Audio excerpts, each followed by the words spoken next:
नमस्कार, मैं हूं विवेक रंजन अग्निहोत्री और डीएनए में आपका स्वागत है। यह भारत का दुर्भाग्य है कि हमने वर्ष 1990 में कश्मीर में हुए कश्मीरी पंडितों के नरसंहार को सांप्रदायिक नरसंहार कभी माना ही नहीं और ना ही कश्मीरी पंडितों को कभी पीड़ित माना।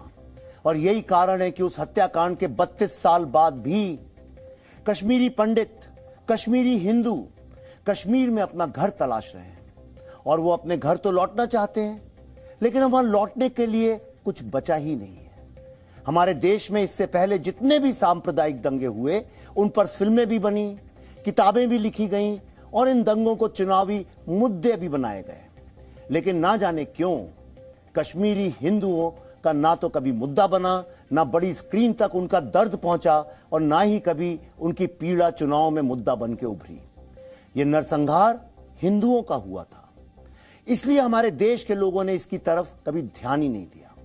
लेकिन अब इस मुद्दे पर एक नई फिल्म आई है जिसका नाम है द कश्मीर फाइल्स और आज इसकी सक्सेस एक पूरे विश्व में मिसाल बन के केस स्टडी बन रही है, जिसमें आप देख पाएंगे कि बॉलीवुड का पूरा सिस्टम, हमारे देश के फिल्म क्रिटिक्स और विपक्षी दल इस फिल्म को सिनेमा ना मान कुछ और मान रहे हैं, लेकिन भारत की जनता जो पैसे देकर टिकट खरीद रही है वो इस फिल्म को देखने के बाद घंटों घंटों रो रही है और यह फिल्म पूरे भारत के लोगों को एक तार में जोड़ने का काम कर रही है, जो काम बाकी राजनीति भी नहीं कर पाई।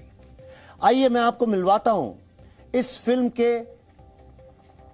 की जान, इस फिल्म के अभिनेता, 2 बार जिनको नेशनल अवार्ड मिला है, हजारों उनने सब्जेक्ट्स पे काम किया है, ऐसा कोई अवार्ड नहीं जो उनको नहीं मिला हो। एक ग्लोबल आर्टिस्ट बनके जो उभरे हैं, लेकिन उससे भी ज्यादा हमारे दिल के बहुत करीब इस फिल्म की soul Padma Bhushan Shri Anupam Kher ji. Thank you Vivek, आपका बहुत बहुत स्वागत है आज डीएनए में। जी धन्यवाद। मुझे अच्छा लगा कि आज डीएनए की ओपनिंग आप कर रहे हैं और बिल्कुल अच्छी तरह से आपने ओपनिंग की है। और आप मुझसे सवाल पूछिए। मैं आपसे सवाल जरूर पूछूंगा, लेकिन उनको बुला लें जो नहीं, जिस तरह से ये कहानी सुनाने में इतनी देर हो गई, उसी तरह से आज हमारे जो इसके असली अभिनेता हैं उनको आने में देर नहीं होगी। मैं अब आपको मिलवाता हूं एक ऐसे व्यक्ति से जिन्होंने कश्मीर के मुद्दे को लगातार अपने इस प्रोग्राम डीएनए में, अपनी चैनल में हमेशा जिंदा रखा और कश्मीरी हिंदुओं को एक आशा की किरण दिखाते रहे।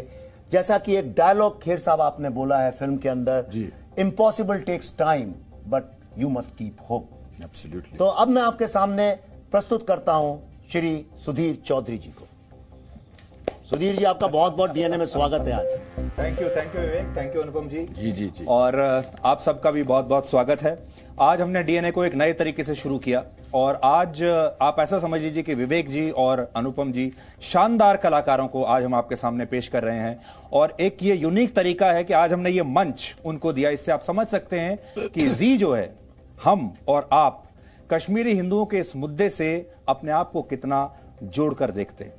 तो बातचीत हम शुरू करते हैं। विवेक, आपने फिल्म बनाई, बड़ा रिस्की सब्जेक्ट था क्योंकि इस सब्जेक्ट को कभी किसी ने टच नहीं किया, लेकिन मैं ये भी देख रहा हूं कि ये फिल्म षड्यंत्रों का शिकार हो रही है, बहुत लोगों को पसंद नहीं आ रही है। फिल्म की कहानी क्या है तो लोगों को अब तक पता चल चुका है क्योंकि फिल्म लोग लगातार देख रहे हैं, लेकिन षड्यंत्र के बारे में आप बताइए, क्या षड्यंत्र हो रहे हैं इस फिल्म को लेकर अभी तक? नहीं, अब षड्यंत्र तो देखिए, I had signed up for this. जब हमने शुरू की थी हमको ये पता था कि हम ओखली में सर डाल रहे हैं, तो इसलिए उस मूसर से क्या डरना जो हमारे यहाँ कहते हैं। षड्यंत्र से ज्यादा अफसोस की बात यह है कि लोग नंबरों में बांट रहे हैं इस पीड़ा को। कोई पहले कह रहा था कि नहीं भाई 4000 लोगों का कत्ल नहीं हुआ, ये तो 1500-2000 का हुआ। उसके बाद वो नंबर घटा के ले आया, नहीं 219 का हुआ, और आज कोई कह रहा है कि सिर्फ 88 लोगों का हुआ। मैं एक सवाल ये जानना चाहता हूं, एक भी आदमी का एक स्वतंत्र राष्ट्र में अगर जाति या पंथ किसी चीज को लेकर मर्डर होता है, उसका जो डिनायल है वो सबसे बड़ा पाप है, और जो पाप कलेक्टिवली हम लोगों ने किया है कि हमने इस जेनोसाइड को डिनाई किया है।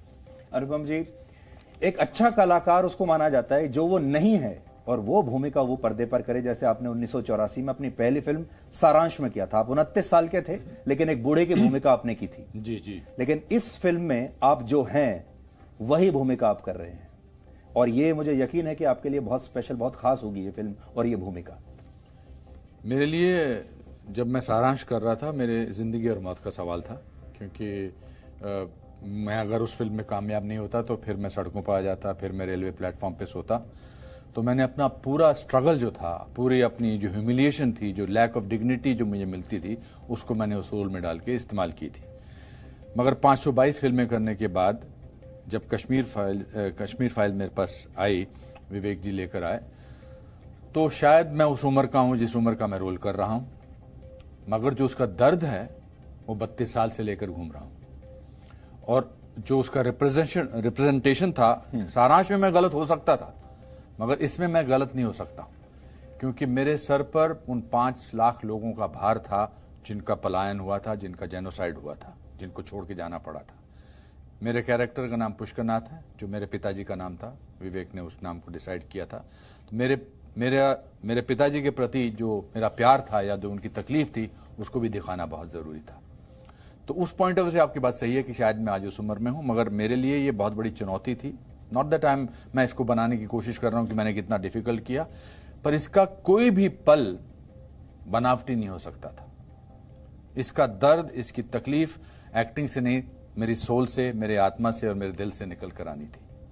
और इसीलिए हर शो में और हर शॉट में, शॉट के बाद, शॉट के दौरान, हाँ, मैं बहुत रोता था, क्योंकि मुझे लगता था कि ये मैं तो खाना वाना खाऊंगा, इसके बाद ब्रेक में फिर होटल जाऊंगा, फिर मैं नहाऊंगा, फिर नेक्स्ट डे शूटिंग पे आऊंगा, गाड़ी लेने आएगी।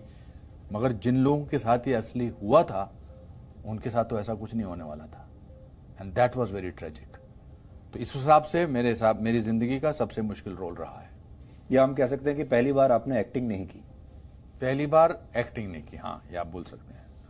जी, जिया है, मगर उसको आजकल जिया है, अब मैंने बड़ा इसमें महसूस किया। उसके भी अलग अलग रिप्रेजेंटेशन हो चुके हैं, बट इसका रिजल्ट जो आया है, लोगों ने जो महसूस किया है, लोगों ने जो दिखाया, आई थिंक विवेक ने इतनी खूबसूरती से ये लिखा है। खूबसूरती मतलब इतना दर्द, इतने तकलीफ, क्योंकि इतने सारे लोगों को इंटरव्यू किया था, कि वो सच, मुझे सिर्फ सच को रिप्रेजेंट करना था, जो कि सबसे ज़्यादा मुश्किल होता है, क्योंकि एक्टिंग में झूठ होता है। आप जो करना है, पर सच को सच बनाने के लिए 2 लोगों की जरूरत होती है, एक जो सच कह सके, जो दूसरा सच सुन सके। तो ये बहुत जरूरी है।